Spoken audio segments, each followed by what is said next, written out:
everyone, I'm up in a tree. It's one of my favorite places to be, and I've got my nature journal. And one of the things I really like to do when I'm outside in nature, whether it's up in a tree or down on the ground or sitting on a rock or anything like that, anywhere that you are, even a small patch of nature, I like to kind of collect the things that I can know first with my five senses. So before I tell you or remind you what those are, I want you guys to think. I'm going to write down some of the things I'm noticing with my five senses, and I want you to take a moment and think about what are those five senses. I'm going to give you about 10 seconds to think of it, and then I'm going to go through what I came up with.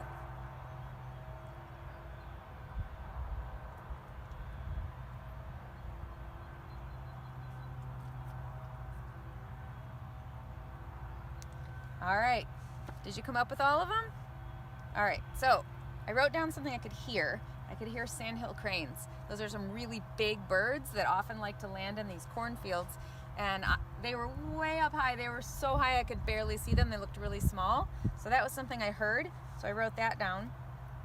And then I started to write down something that I saw, which was the green lichen that's growing on this bark of this tree.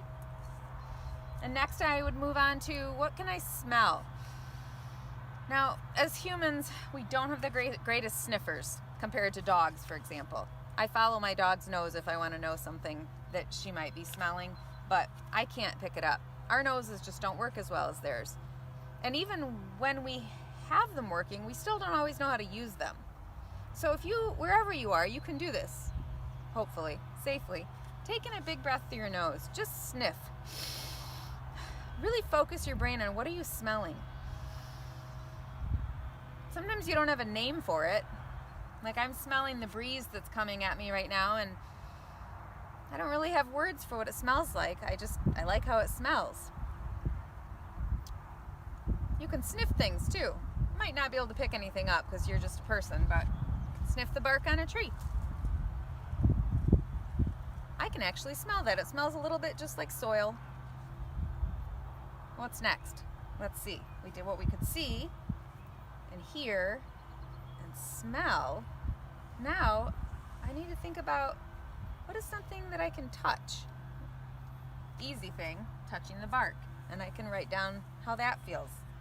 I could turn this into a poem. If you like to be creative, you can make all of this into a poem. If you like to be scientific, you can just take your notes and journal. Make sure that you get your date, the time, the weather, and then if you jot down the things that you notice with your senses, you're being a scientist. Back to my tree now. Oh, I forgot one of the senses, taste. I suppose you think I'm gonna lick the bark now. Well, I could. Probably won't hurt me. That's a tricky one.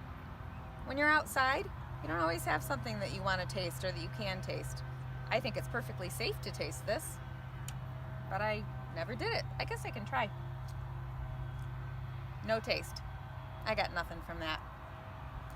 Sometimes there's something to taste in nature, and sometimes there isn't. I'm going back to my journaling.